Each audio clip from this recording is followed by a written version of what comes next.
ಮಣಿಕಂಠ ಅವರೇ ABVP ವತಿಯಿಂದ ಈ ನೀಟ್ ಕ್ವಶನ್ ಪೇಪರ್ ಲೀಕ್ಗೆ ಸಂಬಂಧಪಟ್ಟಂತೆ ನಿಮ್ಮ ಡಿಮ್ಯಾಂಡ್ಸ್ ಏನು ಅಂತ CJP ಬಿಟ್ಬಿಡೋಣ, ಕಾಂಗ್ರೆಸ್ ಬಿಟ್ಬಿಡೋಣ, ವಾಟ್ಸ್ ಯುವರ್ ಡಿಮ್ಯಾಂಡ್ ಅಂತ ಹೇಳಿ. ABVP ನರೇಂದ್ರ ಮೋದಿ ಸರ್ಕಾರಕ್ಕೆ ಗಟ್ಟಿ ಧ್ವನಿಯಲ್ಲಿ ABVP ಕೇಳಿದ್ದೇನು ಇಲ್ಲಿವರೆಗೂ?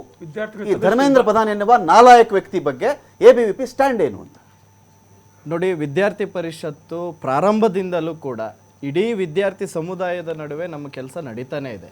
ಅದನ್ನು ಯಾವುದೋ ಒಂದು ದೊಡ್ಡ ಮಟ್ಟದ ಟ್ರೆಂಡ್ ಕ್ರಿಯೇಟ್ ಆದಾಗ ಆ ಟ್ರೆಂಡಿನ ಹಿಂದೆ ಹೋಗಿ ನಾವು ABVP ಹೋರಾಟ ತಗೊಳುತ್ತೆ ಅನ್ನುವ ಸಂಗತಿಗಳಲ್ಲ.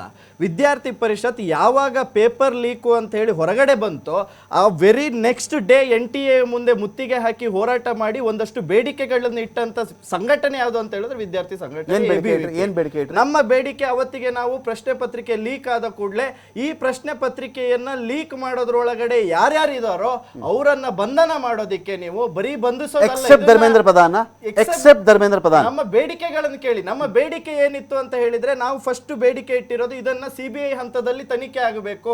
ಇದರಲ್ಲಿ NTA ಒಳಗಡೆ ಯಾರ್ಯಾರು ಇದರಲ್ಲಿ ಇನ್ವಾಲ್ವ್ ಆಗಿದಾರೋ ಅವರನ್ನ ನೀವು ಅರೆಸ್ಟ್ ಮಾಡಬೇಕು, ಪರೀಕ್ಷೆಯನ್ನ ಮರುಪರೀಕ್ಷೆ ಮಾಡಬೇಕು ಅನ್ನುವ ಬೇಡಿಕೆಯನ್ನ ನಾವು ಇಟ್ಟಿದ್ವಿ. ಇದು ನಡೆದಿರೋದು ಯಾವಾಗ? ಮೇ 8ರಿಂದ ಮೇ 13, ಮೇ 15ರವರೆಗೂ ನಿರಂತರವಾಗಿ ದೇಶದ ಬೇರೆ ಬೇರೆ ಕಡೆ ಹೋರಾಟಗಳು ನಡೆದಿದ್ದಾವೆ. ಬೆಂಗಳೂರಿನಲ್ಲಿ ನಡೆದಿದೆ, ಹುಬ್ಬಳ್ಳಿ 150 ಎಕ್ಸಾಮ್ ಆಯ್ತಪ್ಪ. 150 ಈಗ ಆಯ್ತಪ್ಪ, ತುಂಬಾ ಎಕ್ಸಾಜರೇಟೆಡ್ ನಂಬರ್ ಅಂತ ಅಂದ್ಕೊಂಡ್ಬಿಟ್ರು. ಕನಿಷ್ಠ 100 ಎಕ್ಸಾಮ್ ಅಂತ ಇಟ್ಕೊಳ್ಳೋಣ. 100 ಎಕ್ಸಾಮ್ ಕ್ವಶನ್ ಪೇಪರ್ಗಳು ಲೀಕ್ ಆಯ್ತು ಅಂತ ಇದೆಯಲ್ಲ, ಈ ವಿಚಾರಕ್ಕೆ ಸಂಬಂಧಪಟ್ಟದ್ದು ABVP ಏನ್ ಮಾಡ್ತು? ಇದರ ಹಿಂದೆನೂ ಕೂಡ ನೀವೇನಾದ್ರೂ ಇದರ ಬಗ್ಗೆನೇ ತೆಗಿತಾ ಹೋದ್ರೆ ಪರೀಕ್ಷೆಗಳು ಈ ತರ ನಡೆದಂತ ಸಂದರ್ಭದಲ್ಲಿ ಅದು ಕೇಂದ್ರ ಸರ್ಕಾರ ಆಗಿರ್ಬೋದು, ಅಲ್ಲಿ BJP ಇರ್ಬೋದು, ಕಾಂಗ್ರೆಸ್ ಇರ್ಬೋದು, ರಾಜ್ಯ ಸರ್ಕಾರ ಆಗಿರ್ಬೋದು, ರಾಜ್ಯದ ಒಳಗಡೆ ಪ್ರಶ್ನೆ ಪತ್ರಿಕೆಗಳು ಲೀಕ್ ಆಗಿರ್ಬೋದು, ಎಲ್ಲಾ ಸಂದರ್ಭದಲ್ಲೂ ಕೂಡ ವಿದ್ಯಾರ್ಥಿ ಪರಿಷತ್ ಹೋರಾಟ ಮಾಡಿದೆ, ಬೇಡಿಕೆ ಇಟ್ಟಿದೆ. ನೀವು ನಮ್ಮ ವಿದ್ಯಾರ್ಥಿ ಪರಿಷತ್ನ ಬೇಡಿಕೆಗಳನ್ನು ಒಂದ್ಸಲ ಎಲ್ಲರೂ ನೋಡ್ತಾ ಹೋದ್ರೆ ನಮ್ಮ ಅನೇಕ ಹೋರಾಟ ನಡೀತಾ ಇರ್ತದೆ. ಪ್ರತಿ ಬಾರಿ ಹೋರಾಟಗಳಲ್ಲಿ ನಮ್ಮ ಡಿಮ್ಯಾಂಡ್ಗಳು ಆ ಮಂತ್ರಿ ಆ ಈ ವ್ಯಕ್ತಿ ರಾಜೀನಾಮೆ ಕೊಟ್ರೆ ಮಾತ್ರ ಸಿಸ್ಟಮ್ ಸರಿ ಹೋಗುತ್ತೆ ಅನ್ನುವ ನಿಟ್ಟಿನಲ್ಲಿ ನಮ್ಮ ಯಾವತ್ತು ನಾವು ಮುಂದುವರಿಬೇಕು ಅಂತ ನಿಮ್ಮ ಹೋರಾಟ ಇರುತ್ತೆ. ಮುಂದುವರಿಬೇಕು ಅಂತಾನು ನಾವು ಹೇಳ್ತಾ ಇಲ್ಲ. ನಾವು ಹೇಳ್ತಿರೋದು ನಮ್ಮ ಬೇಡಿಕೆ ಏನಿದೆ, ವ್ಯವಸ್ಥೆಯಲ್ಲಿ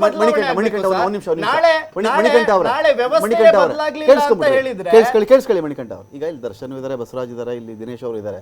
ನನ್ನ ಪಾಯಿಂಟ್ ಏನಂದ್ರೆ ನಾವಿಲ್ಲಿ ಡಿಬೇಟ್ ಕೂತಿದ್ದೀವಲ್ಲ, ಈಗ ಇದ್ಯಾರು ಈ ನಾಲಾಯಕ್ ಯಾರವನು ಪ್ರಧಾನ ಅಂತ ಇದಾನಲ್ಲ, ಇವನ್ನೇನೋ ರಿಸೈನ್ ಮಾಡಿಬಿಟ್ರೆ ನನಗೆ ವ್ಯವಸ್ಥೆ ಸುಧಾರಣೆ ಆಗಿಬಿಡುತ್ತೆ ಅಂತಲ್ಲ, ಅದೊಂದು ನೈತಿಕತೆ ಅಂತ ನಾನು ಕೇಳ್ತಿರೋದು ಅಷ್ಟೇ. ನನಗೆ ಈ ಪ್ರಧಾನನ ನಾಲಾಯಕ್, ಇವನು ಅನ್ಫಿಟ್ ಫೆಲೋ, ಇವನು ಇಳಿದುಬಿಟ್ಟ ತಕ್ಷಣ ನಮಗೇನೋ ಕ್ರಾಂತಿ ನಡೆದು ಬಿಡುತ್ತೆ, ಅದು ನಾನು ಯಾರು ಹೇಳ್ತಾ ಇಲ್ಲ.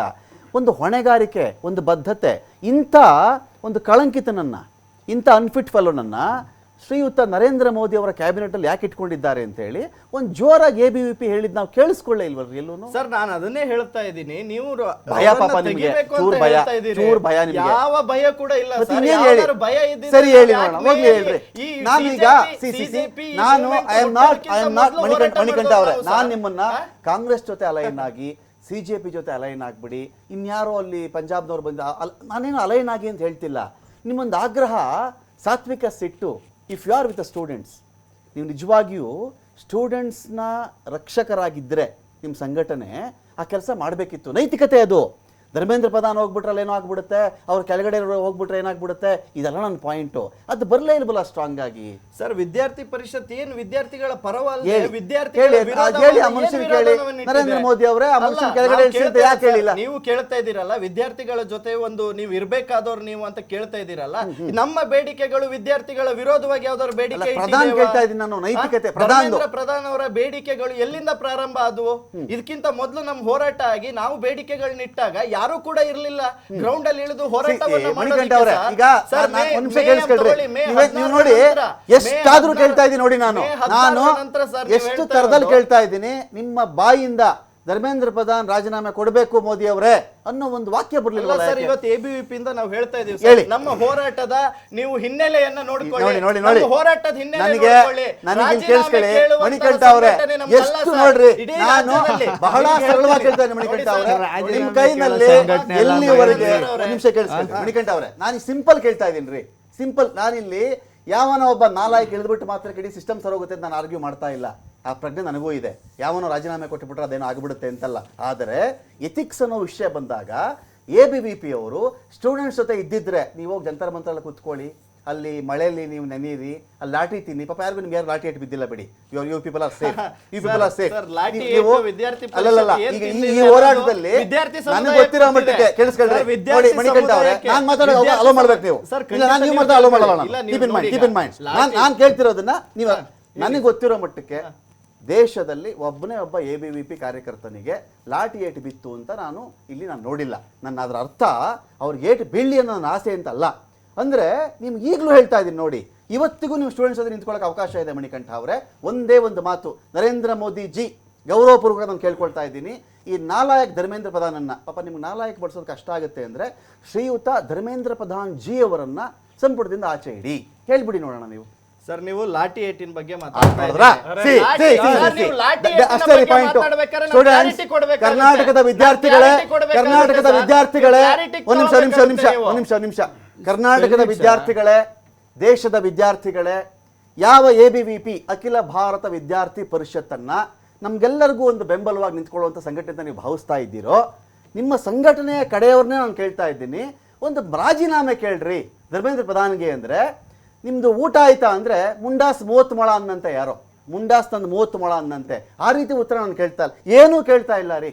ಒಂದೇ ಒಂದು ರಾಜೀನಾಮೆ ಕೊಟ್ಬಿಡಿ ಮೋದಿಜಿ ತಗೊಳ್ಳಿ ಅವ್ರದ್ದು ಅಂತ ಹೇಳಕ್ ಆಗ್ತಿಲ್ಲ ಅಂದರೆ ಇವರು ಕೂಡ ಇದೇ BJP ಅಂಗಸಂಸ್ಥೆಯ ಅಥವಾ ಅವರ ಆಶ್ರಯದಲ್ಲಿ ಇರುವವರ? ನಾನು ಕ್ಲಾರಿಟಿ ಪ್ರಧಾನ ಅಷ್ಟೇ ಹೇಳ್ರಿ, ನನ್ನ ಕ್ಲಾರಿಟಿನ 1 ಗಂಟೆ ಕೇಳ್ತೀನಿ ಮಣಿಕಂಠ ಅವರೇ. ಕೇಳಿಸ್ಕೊಳ್ಳಿ. ನಿಮ್ದು ಸ್ಟಾರ್ಟಿಂಗ್ ಅಲ್ಲೇನೆ ನಿಮ್ಮ ಆರ್ಗ್ಯುಮೆಂಟ್ ಏನಂತ ನಮ್ಗೆ ಅರ್ಥ ಆಗ್ಬಿಟ್ಟಿದೆ. 1 ಅವರ್ ಬೇಕಾದ್ರೆ ಕೇಳ್ತೀನಿ ನೀವೇನೇನು ಸ್ಟ್ಯಾಂಡ್ ತಗೊಂಡಿದ್ದೀರಿ, ಏನೇನು ಮಾಡಿದ್ದೀನಿ ಅಂತ ಹೇಳಿ.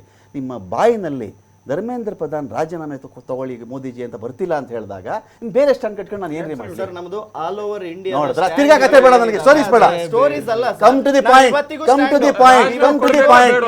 ಧರ್ಮೇಂದ್ರ ಪ್ರಧಾನ್ ರಾಜೀನಾಮೆ ಕೊಡಬೇಕಾ ಕೊಡಬಾರ್ದ? CJP ಜೊತೆ ಹೋಗಿ ಅಂತ ಹೇಳ್ತಿಲ್ಲ ನಾನು. ನಮ್ಮ ಡಿಮ್ಯಾಂಡ್ ಅಲ್ಲೂ ಇಲ್ಲ ಇದನ್ನ. ನಾವು ಅರ್ಥ ಆಯ್ತೇನಪ್ಪ? ಇದೇ ನಿಮ್ ABVP ನೋಡ್ಕೊಂಬಿಡಿ. ABVP ಯಾರು ಇದ್ದೀರೋ ನಿಮ್ದು ಇಷ್ಟೇ ಕತೆ ನಿಮ್ದು ನೋಡ್ಕೊಂಬಿಡಿ. ಇವ್ರ ಕೈಲಿ ಒಂದು ರಾಜೀನಾಮೆ ಕೇಳಿಲ್ಲ, ಬೇರೆ ನೀವೇನೇ ಹೋರಾಟ ಮಾಡಿ. ಇದೇ ABVP ಹೋರಾಟದಲ್ಲಿ ನಾವು ನಿಂತಿದ್ದೀವಿ. ನಾನು ಕಾಲೇಜ್ ಸ್ಟೂಡೆಂಟ್ ಆಗಿದ್ದಾಗ ABVP ಅವ್ರು ಕ್ಲಾಸ್ ರೂಮ್ಗಳಿಗೆ ಬಂದು ಕರಿತಾ ಇದ್ರು, ಬನ್ನಿ ಹೋರಾಟ ಮಾಡೋಣ ಅಂತ. ಇವತ್ತಿಗೆ ನೀಟ್ ಎಕ್ಸಾಮ್ ಆಗಿ 22,80,000 ಮಕ್ಕಳಿಗೆ ಹಾನಿ ಆದರೆ ಒಂದು ರಾಜೀನಾಮೆ ಕೇಳ್ರಪ್ಪ ಅಂದರೆ ಸರ್ ಅದು ಹಾಗಲ್ಲ, ಅದು ಹೀಗಲ್ಲ, ನಾವೆಂತ ಹೋರಾಟ ಮಾಡಿದೀವಿ ಗೊತ್ತಾ ಅಂದರೆ ಕೆಲಸಕ್ಕೆ ಬಾರದ ಹೋರಾಟಗಳನ್ನ ಕೇಳ್ತಾ ಇಲ್ಲ ಇಲ್ಲಿ. ಇವತ್ತಿನ ಅಗತ್ಯ ಕೇಳ್ತಾ ಇದ್ದೀನಿ.